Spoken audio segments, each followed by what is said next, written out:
नमस्कार दोस्तों, हमारे एएम एजुकेशन यूट्यूब चैनल में आपका बहुत बहुत स्वागत है। तो दोस्तों, आपको पता है कि एसएससी जीडी का एग्जाम चल रहा है और उसमें कुछ क्वेश्चन ऐसे आते हैं जिनसे आपको बहुत दिक्कत होती है, आप नहीं कर पाते। जैसे आयतन के सवाल हुए, जैसे आयतन में आप देखोगे घन हुआ, घनाभ हुआ, बेलन हुआ, शंकु हुआ, इन पर आज हम अपनी क्लास लेके चल रहे हैं। दोस्तों, अगर आपने अभी तक हमारे चैनल को सब्सक्राइब नहीं किया है तो सब्सक्राइब कर लें और बेल आइकन को दबा लें, जिससे आने वाली वीडियो की नोटिफिकेशन आपको जल्दी से मिल जाए। तो दोस्तों, आज हम शुरू करेंगे घन। तो सबसे पहला टॉपिक हमारा दोस्तों क्या रहेगा? घन है। तो घन किस तरह से बनता है सबसे पहले आप ये देख लेंगे। तो दोस्तों, हमने यहाँ पर ये देखा कि इस तरह से ये हमने घन बना लिया, ठीक है। ये हमारा घन बन चुका है और यहाँ पर आप सभी सतहों को दिखा सकते हैं, ठीक है। हमने ये दोस्तों घन बना दिया है, ये घन बन गया, ठीक है। यहां पर दोस्तों आप देखोगे कि घन क्या होता है। सबसे पहले हम देखें, यानी आयतन। आप जानते हो कि आयतन क्या होता है, तो सबसे पहले हम इस आयतन के बारे में जाने। तो आयतन होता है लंबाई गुणा चौड़ाई और गुणा ऊंचाई। ये आपने सुना होगा, आयतन है ना। आयतन यानी लंबाई, चौड़ाई, ऊंचाई। यानी इसमें ऊंचाई कह सकते हैं, गहराई कह सकते हैं। ये तीनों भुजाएं, तीन विमाएं होती हैं, ठीक है। 3D डायमेंशन में तीन विमाएं होती हैं और तीन विमाएं लंबाई, चौड़ाई, ऊंचाई। अब हम बात कर रहे हैं कि घन में आप देखोगे एक यहाँ पर लंबाई भी है, लंबाई को हमने यहाँ पर ए मान लिया। यहाँ पर इसकी चौड़ाई भी देखेंगे तो चौड़ाई भी यहाँ पर घन में हमेशा ए रहती है। और अगर हम दोस्तों ऊंचाई की बात करें तो दोस्तों ये भी कितना रहती है? ए रहती है। यानी ये आपको पता लग रहा है कि घन में तीनों भुजाएं बराबर होती हैं। जिस आकृति में, यानी ठोस आकृति में, हम ये ठोस आकृति की बात कर रहे हैं, जिन ठोस आकृतियों में तीन भुजाएं होती हैं, यानी लंबाई, चौड़ाई, ऊंचाई या गहराई कह सकते हैं, तो वो हमेशा ठोस ज्यामिति कहलाता है। और आज हम पढ़ रहे हैं तीनों भुजाएं समान होने पर वो क्या बन जाता है? घन बन जाता है। तो दोस्तों, घन में हम क्या क्या चीजें इसमें होती हैं? तो जैसे आपने ये देखा, ये एक दीवार, यानी इसको कह सकते हैं ये एक सतह होती है। ये क्या होती है दोस्तों? सतह। इसको हम सतह कहते हैं, सतह या फलक। इंग्लिश में दोस्तों इसको हम कहेंगे सरफेस। क्या कहेंगे? सरफेस, ठीक है। दूसरी दोस्तों, यहां पर आपको ये दिख रहा है, कॉर्नर देख रहे हैं, ठीक है। ये इनको हम कहते हैं दोस्तों शीर्ष। क्या कहते हैं इनको? शीर्ष। तो इनको हम कहेंगे शीर्ष। शीर्ष यानी वर्टेक्स कहेंगे इसको, ठीक है। वर्टेक्स कहेंगे, ठीक है। और ये आपको ये दिख रही है किनारी, ये आपको किनारी दिख रही है, ये आपको, तो इनको कहते हैं दोस्तों किनारी यानी कोण, किनारी, और इंग्लिश में इसको बोलते हैं कोण, ठीक है। ये आपके समझ में आ गया होगा किनारी। अब हम आपको बताएंगे सतह कितनी होती है। आप कभी अपने रूम में गए हो तो आपने सतह देखी हो, क्योंकि चार तो दीवार होती है, एक फर्श छत होती है, एक फर्श होता है, ये होता है। तो यहां पर आप देख सकते हो एक सतह ये है, एक सतह ये है, एक सतह ये है, एक इसके विपरीत, चार हो गई, एक ऊपर 5 और एक नीचे 6 सतह है। तो सतह की अगर हम बात करें दोस्तों, तो सबसे पहले हम सतह की जानकारी लेंगे। तो सतह इसमें दोस्तों कितनी होती है? 6 होती है, ठीक है। ये सतह यानी सरफेस कितने होते हैं? 6 होते हैं। दूसरी बात आती है दोस्तों इसके शीर्ष कितने होंगे? तो शीर्ष यानी कॉर्नर, तो 4 कॉर्नर तो ये हो गए और 4 कॉर्नर दोस्तों ये हो गए। देखिए 4 कॉर्नर आपने ये लिख लीजिए। तो ये आपको पता चला कि इसको जो शीर्ष होते हैं, शीर्ष यानी वर्टेक्स होते हैं, वो कितने होते हैं? हमेशा 8, ठीक है। किसी भी घनाकार आकृति में, जैसे मान लो ये हुआ, घन हुआ, घना हुआ, इनमें वर्टेक्स हमेशा कितने होते हैं? 8 होते हैं। तो ये आपने 8 बना ली। अब बात करते हैं हम किनारियों की। तो किनारी कितनी होगी? तो किनारी दोस्तों इसमें 12 होती है। जैसे 4 किनारी ये है, 4 किनारी ये है और 4 खड़ी किनारी, यानी टोटल कितनी होगी? 12। तो किनारी इसमें, यानी इनको इंग्लिश में कोर बोला जाता है। तो किनारी कितनी होती है दोस्तों? 12। ये आपको जानकारी हो गई है, ठीक है। ये आपने इसकी विशेष जानकारी सीख ली। इसके बाद में दोस्तों अगर हम देखेंगे इससे सवाल कैसे पूछे जाते हैं। सवाल पूछे जाते हैं कि ये बताइए इसका आयतन कितना है, इसका संपूर्ण पृष्ठ क्या है, इसकी 6 दीवारों का क्षेत्रफल कितना है, 4 दीवारों का क्षेत्रफल कितना होता है, इसमें विकर्ण कितना होता है, इसमें सबसे लंबी मान लो छड़ कहाँ रखी जा सकती है। तो इससे ये सवाल बनते हैं। तो दोस्तों सबसे पहले हम देखेंगे, हम जो महत्वपूर्ण सूत्र हैं उनको देखेंगे, ठीक है। फिर इन पर आदर्श सवाल कराएंगे। महत्वपूर्ण सूत्र इनको आपको तो याद करना ही पड़ेगा दोस्तों, क्योंकि ये बिना सूत्रों के आगे बढ़ता नहीं है। तो आप देखिए, सबसे पहले आपने क्या किया, आयतन के बारे में बात करें तो आयतन क्या होगा। आयतन मैंने बताया था किसी भी ठोस आकृति का आयतन लंबाई, चौड़ाई और ऊंचाई रहता है। तो हम ये कहेंगे लंबाई गुणा चौड़ाई गुणा ऊंचाई। अगर हम इसकी बात करें तो देखिए वॉल्यूम जो है, लंबाई भी ए है, चौड़ाई भी ए है और ऊंचाई भी ए है। तो ये पता लग गया। अगर हम इस फॉर्मूले को अगर हम क्लियर देखें तो हम ये कह सकते हैं कि भुजा का क्यूब, यानी ए का क्यूब बन जाएगा, ये इसका आयतन बन गया। ठीक है, ये आपको याद कर लेना है। घन का आयतन होता है भुजा का क्यूब, यानी ए का क्यूब। भुजा हमने ए मानी है, अगर आप पी क्यू जो भी मान सकते तो उसका क्यूब हो जाएगा।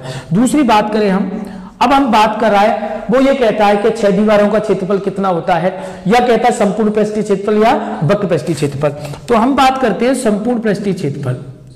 संपूर्ण पृष्ठीय क्षेत्रफल, संपूर्ण पृष्ठीय क्षेत्रफल की बात करें या वक्र पृष्ठीय क्षेत्रफल की बात करें, वक्र पृष्ठीय क्षेत्रफल। ठीक है दोस्तों, इसकी अगर बात करता है तो दीवार मैंने अभी आपको सरफेस कितने बताए, 6। आपने देख लिया कि सरफेस कितने होते हैं, 6 और 6 और क्षेत्रफल के लिए लंबाई गुणा चौड़ाई। तो यहां पर क्षेत्रफल के लिए लंबाई और गुणा चौड़ाई, किसी भी दीवार की 6 क्या होगी, 6 से दीवार है, एक दीवार का वैसे लंबाई गुणा चौड़ाई क्षेत्रफल होता है, तो 6 का कितना हो जाएगा, 6। ठीक है, तो यहां पर हम देखेंगे, इसको बोल सकते हैं चाहे तो इसको सी ऐसे, ठीक है, सरफेस कोर एरिया बोल सकते हैं या टी ऐसे बोल सकते हैं। ठीक है, यानी टोटल सरफेस एरिया ये कह सकते हैं। और ये होता है 6a²। कितना होता है, क्योंकि ये भी a है ये भी a है, आप लिख सकते हो 6 × a, क्योंकि लंबाई भी a है चौड़ाई भी a है, तो देखेंगे तो 6a², ये आपका फॉर्मूला हो जाएगा। चाहे तो आपसे ये पूछा जाए कि बताओ संपूर्ण पृष्ठीय क्षेत्रफल कितना हो, तो भी 6a² का बनेगा फॉर्मूला। और अगर पृष्ठीय क्षेत्रफल की बात करें तो सी ऐसे, यानी कोर सरफेस एरिया, तो भी इतना ही रहेगा। अगर वो आपसे कहता है कि 6 दीवारों का क्षेत्रफल, तो भी दोस्तों यही रहेगा। ठीक है, अब एक सवाल हटके पूछता है कि 4 दीवारों कोई 4 दीवारों का क्षेत्रफल कितना होता है, तो हम लिखेंगे 4 दीवारों का क्षेत्रफल, 4 दीवारों या सतहों का क्षेत्रफल। हम 4 दीवारों की बात करें तो सिंपल सी बात है, तो 4 का कितना होता है, वो 4a² हो जाएगा, है ना।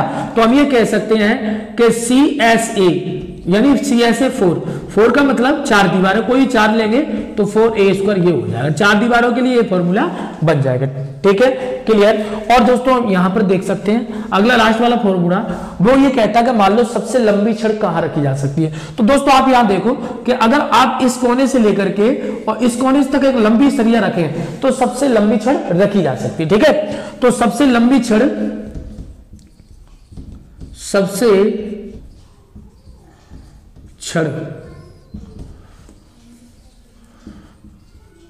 रखी जाएगी, या इसको कहते हैं बिकड़। क्या कह सकते हैं, बिकड़। ठीक है, तो ये होता है दोस्तों √3a। ए का मतलब यहां पर ये आपकी भुजा रहेगी दोस्तों, क्या रहेगी, भुजा।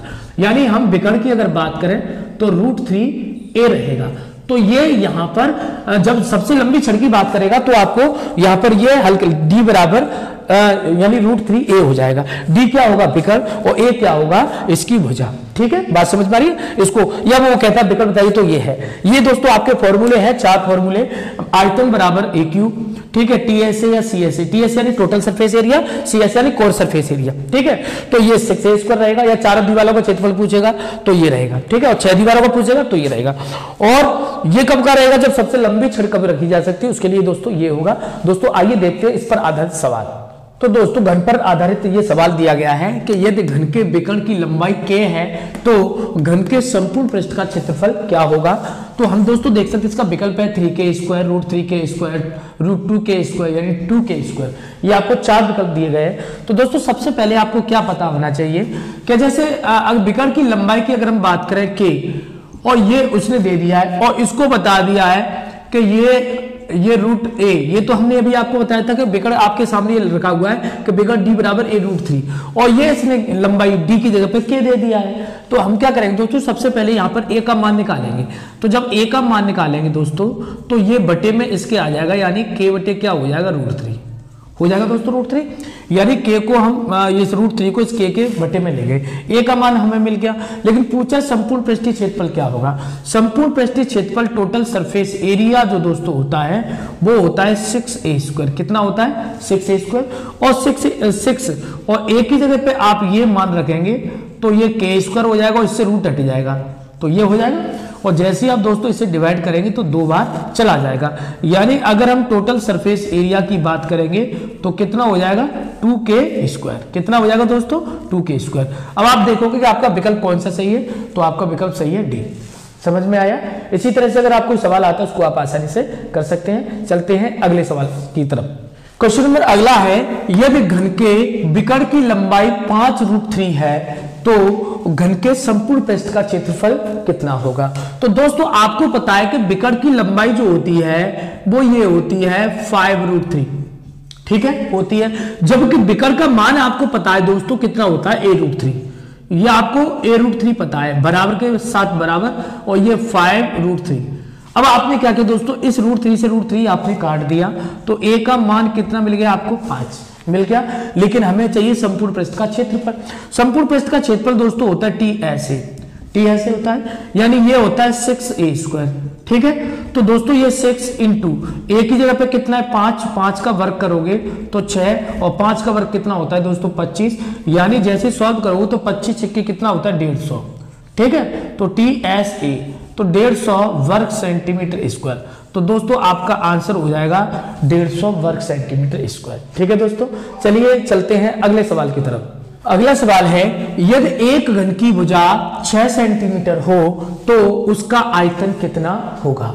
दोस्तों घन की भुजा, तो सॉल्यूशन दोस्तों देखेंगे हम। दोस्तों घन की भुजा दी गई है, यानी a बराबर कितना दिया गया है 6 सेंटीमीटर, a बराबर कितना दिया गया 6 सेंटीमीटर। तो हमें पूछा है उसका आयतन कितना होगा, यानी वॉल्यूम हमने बताया था कि भुजा का क्यूब होता है, कितना होता है भुजा का क्यूब। तो आप 6 का क्यूब करोगे। अब 6 का क्यूब आप नहीं समझ पा रहे हैं, 6 का क्यूब का मतलब होता है 6 गुणा 6 गुणा 6, और इसका गुणा करोगे 6 छक 36, 36 छक्के 216, कितना हो जाएगा 216 क्यूब। आयतन हमेशा दोस्तों घन में होता है, यानी आयतन हमेशा इसकी जो इकाई होती है वो क्यूब में होती है। तो सेंटीमीटर तो सेंटीमीटर क्यूब, मीटर में तो मीटर क्यूब, अगर मिलीमीटर तो मिलीमीटर क्यूब। तो इसका आयतन कितना हो जाएगा 216 सेंटीमीटर क्यूब, यानी आपका आंसर हो जाएगा इसमें कौन सा, डी। क्लियर, समझ में आ गया। चलिए अगले सवाल की तरफ चलते हैं। अगला सवाल है, यदि एक घन का आयतन 27 सेंटीमीटर क्यूब है तो उसके 4 सतहों का क्षेत्रफल ज्ञात करो, यानी कोई 4 सतहों का क्षेत्रफल ज्ञात करना है। तो दोस्तों इसका सॉल्यूशन हम देखेंगे। आपको पता है कि वॉल्यूम जो होता है वो v के बराबर हमने इसको डिनोट किया, ठीक है, वॉल्यूम होता है। और इसका मान आपको पता है वॉल्यूम होता है भुजा का क्यूब, ये आपको हम बता चुके हैं, भुजा का क्यूब होता है। तो दोस्तों क्या होगा, अब यहां पर जो क्यूब है ना उधर जाकर के क्यूब रूट लग जाएगा बराबर में, तो हम इधर क्यूब रूट लगा देंगे, तो ये क्यूब रूट लग जाएगा 27 सेंटीमीटर क्यूब। अब क्या होगा दोस्तों, 27 का जो क्यूब रूट जब सॉल्व करते हैं तो कितना हो जाता है, वो 3 हो जाता है, और ये सेंटीमीटर, क्यूब से क्यूब कट जाएगा, यानी भुजा में 3 सेंटीमीटर मिल गई। हमें चाहिए टोटल सरफेस, नहीं सॉरी 4 भुजाओं का, हमें चाहिए 4 सतहों का क्षेत्रफल, तो CSA4 ये चाहिए, और ये होता है 4a², ठीक है दोस्तों।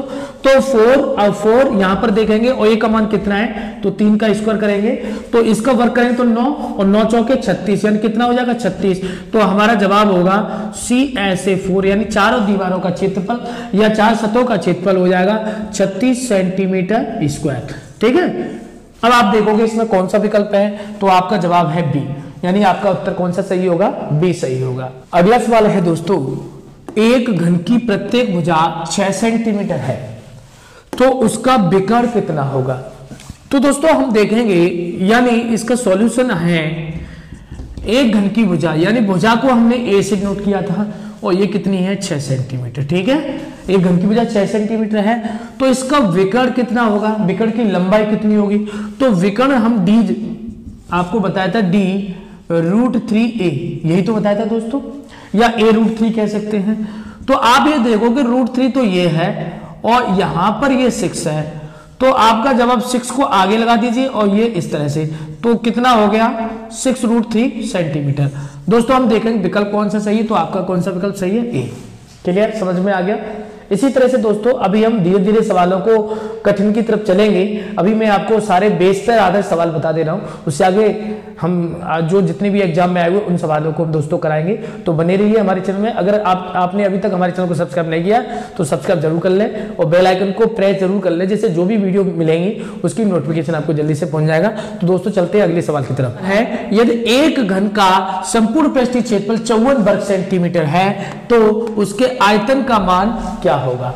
तो दोस्तों हम देखेंगे इसका सॉल्यूशन है आपका, जैसे संपूर्ण पृष्ठीय क्षेत्रफल, संपूर्ण पृष्ठीय क्षेत्रफल मैंने आपको दोस्तों बताया था 6a², यही बताया था, और ये हमें दे रखा है कितना 54, ठीक है, वर्ग सेंटीमीटर यानी सेंटीमीटर स्क्वायर दे रखा है।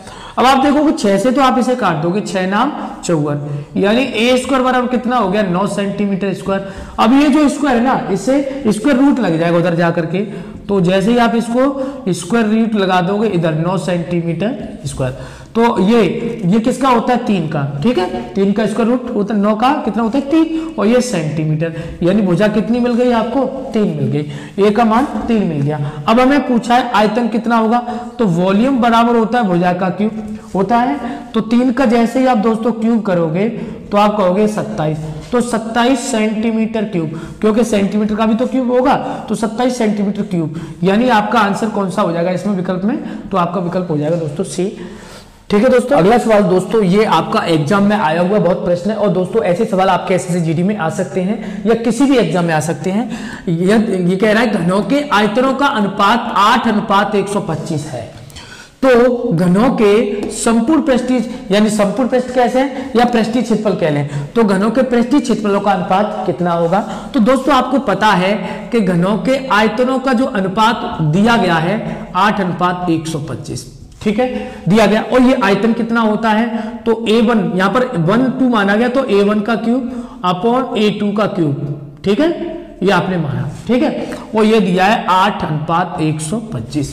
अब जैसे ये क्यूब है, इधर क्यूब रूट लगेगा, तो ये a1 और a2 का मान निकल के आ जाएगा, यानी क्यूब रूट जैसे इस पे लगेगा दोस्तों 8/125 पर, तो दोस्तों इसका मान हो जाएगा, ये होता है 2 का, और दोस्तों ये होता है कितने का 5 का, हो गया 5 का, यानी 2/5, ठीक।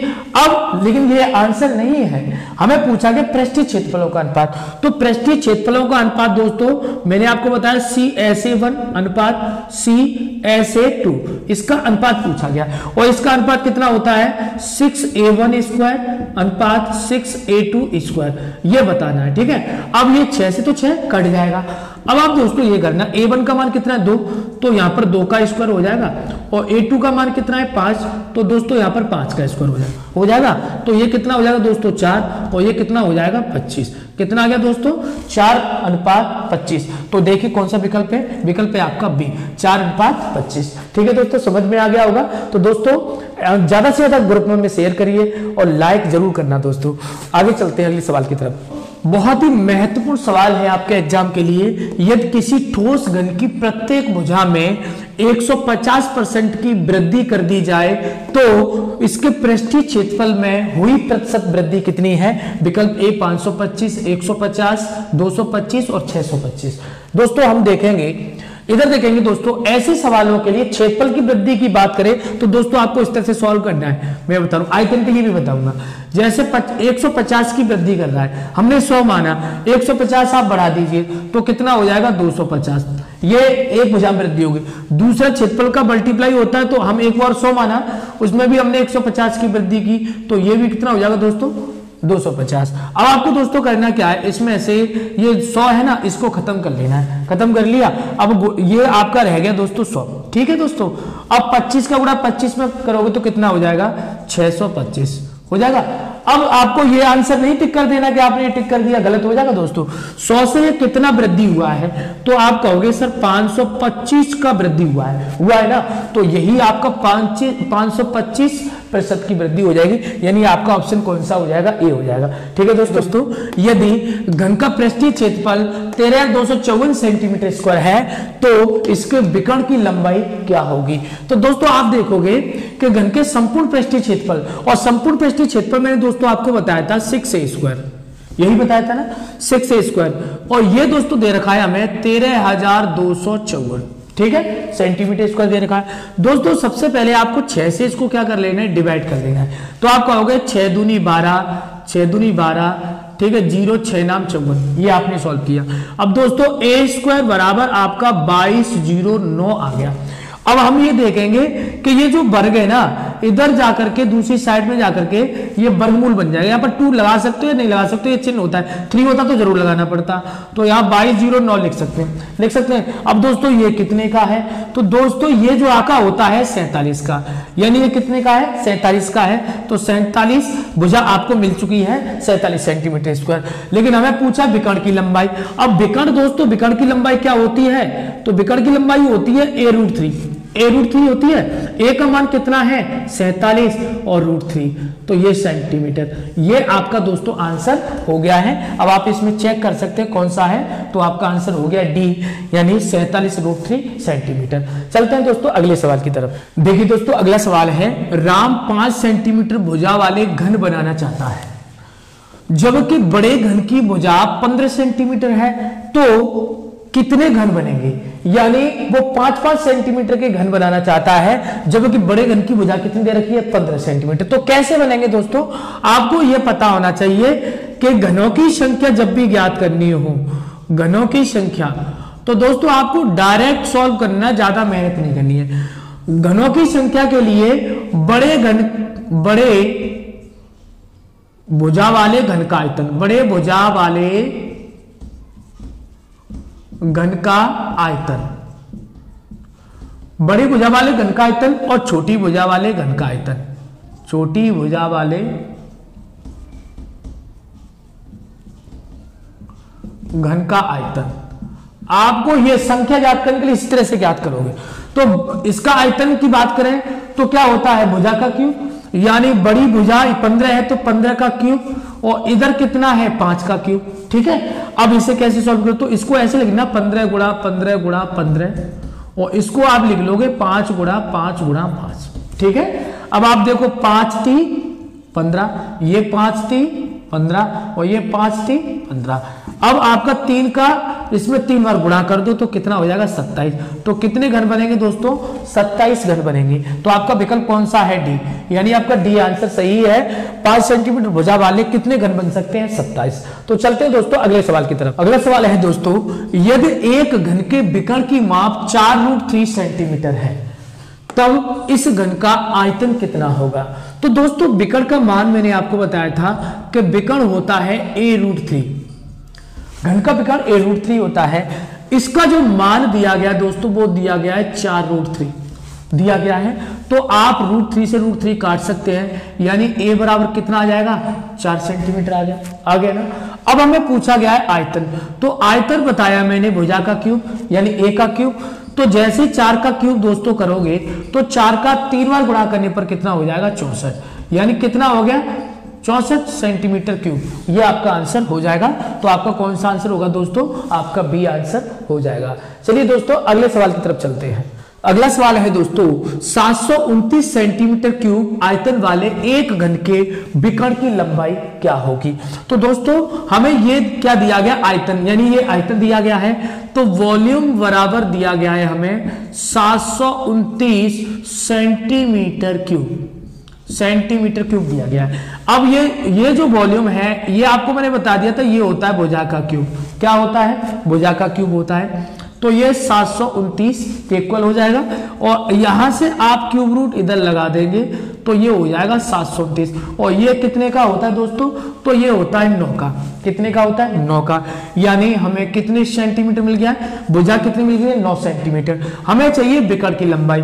विकर्ण की लंबाई दोस्तों होता है a√3। कितनी होती है a√3, और आपको a का मान कितना मिल गया 9, तो आपका जवाब कितना होगा 9√3 सेंटीमीटर।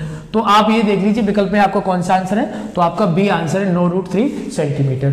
ठीक है दोस्तों, चलिए दोस्तों चलते अगले सवाल की तरफ। यदि दो घनों के आयतनों का अनुपात v1 अनुपात v2 हो, तो उन घनों के पृष्ठीय क्षेत्रफलों का अनुपात क्या होगा। आपके ये विकल्प दिए गए हैं दोस्तों। तो दोस्तों क्या करेंगे, हमें दिया गया आयतनों का अनुपात, हमें दिया गया आयतनों का अनुपात, हमें आयतनों का अनुपात दोस्तों दिया गया है आपका v1 अनुपात v2, ये दिया गया है। तो भुजाओं का अनुपात क्या, जबकि आयतन कितना होता है, आयतन होता है क्यूब में, है ना, क्यूब में। तो हम भुजाओं का अनुपात निकालें, तो भुजाओं का अनुपात क्या हो जाएगा, भुजाओं का अनुपात, तो भुजाओं का अनुपात यहां पर, क्योंकि यहां पर क्यूब होगा तो क्यूब रूट लग जाएगा, तो ये हो जाएगा 1:1/3 और V2 की जगह पे 1/3। ये क्यूब रूट ही होता है ना, या तो आप क्यूब रूट इस तरह से लिख सकते हैं या फिर आप इसको 1/3 के फॉर्म में भी दिखा सकते हैं। ठीक है, ये भुजाओं का अनुपात हो गया। हमें पूछा गया है पृष्ठीय क्षेत्रफलों का अनुपात, और पृष्ठीय क्षेत्रफलों का अनुपात कितना होता है 6। तो देखिए अब यहां पर हम देखेंगे पृष्ठीय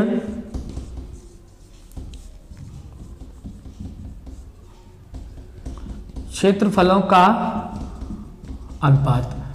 पृष्ठीय क्षेत्रफलों के अनुपात की अगर हम बात करें दोस्तों तो 6a1² और 6a2² होता है।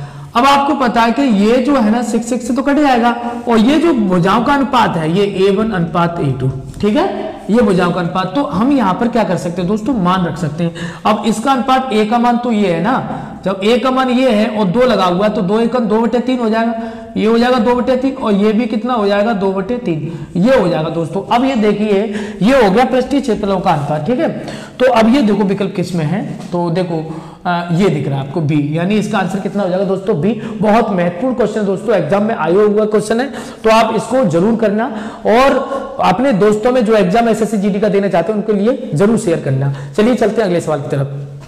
चलते हैं दोस्तों अगले सवाल की तरफ। दो घनों के पृष्ठीय क्षेत्रफलों का अनुपात 1:4 है, तो उनके आयतनों का अनुपात कितना होगा। दोस्तों ये एसएससी जीडी 2018 में आपका एग्जाम में क्वेश्चन आया हुआ है, और दोस्तों इसी प्रकार केवल संख्याएं बदल सकती हैं या यही क्वेश्चन रिपीट हो सकता है। तो दोस्तों इसको कैसे हल करेंगे, पृष्ठीय क्षेत्रफलों का अनुपात क्या होता है दोस्तों। तो सबसे पहले आप ये देखो, ये पहले पृष्ठीय क्षेत्रफल को a1 मान सकते हैं और इसको a2, इसका जो अनुपात हमें दिया 1:4। ठीक है दोस्तों, आपको क्या करना है, ये अनुपात 6 से तो 6 कट ही जाएगा, और यहां से a1 रेशियो a2 यानी a1:a2 का मान निकालो तो इधर से वर्गमूल लग जाएगा। तो जब इन पे वर्गमूल लगेगा दोस्तों इस पर, तो आप देख सकते हो कि 1 और 2 यानी भुजाओं का अनुपात आपका निकल के आ जाएगा 1:2 आ जाएगा। हमें आयतन का अनुपात पूछा गया है। आयतन का अनुपात ज्ञात करने के लिए दोस्तों आपको पता है कि a1 का क्यूब अनुपात a2 का क्यूब ये होता है, तो 1 का क्यूब हो जाएगा, इधर आप 2 का क्यूब हो जाएगा। तो जैसे आप दोस्तों हल करोगे तो ये 1 का तो कितनी भी घात हो एक ही रहता है, और 2 का क्यूब कितना हो जाएगा 8। तो दोस्तों आपका कितना आ गया आंसर 1:8। आप देखिए कौन सा आंसर, तो आपको ए ही आंसर मिल गया 1:8। ये दोस्तों बहुत महत्वपूर्ण क्वेश्चन है एसएससी जीडी के लिए, इसको देखना बिल्कुल ना भूलना। और ऐसे ही सवाल मैं डेली आपके वीडियो बना रहा हूं, 10 तारीख तक सारी वीडियो अपलोड हो जाएंगे। ठोस ज्यामिति जितने भी क्वेश्चन है वो सारे अपलोड हो जाएंगे। तो दोस्तों ज्यादा से ज्यादा ग्रुपों में शेयर करिए। और दोस्तों अगर आपका 1 या 2 क्वेश्चन भी फंस जाएंगे या 2-4 क्वेश्चन अगर हमारी वीडियो से आपको लाभ मिलता है तो बहुत बड़ी अपॉर्चुनिटी हो जाएगी, क्योंकि एक क्वेश्चन तो छोड़ो, पॉइंटों से भी दोस्तों की जिंदगी बर्बाद हो सकती है और उनका नुकसान हो सकता है। तो दोस्तों ज्यादा से ज्यादा ग्रुपों में शेयर की कोशिश करें।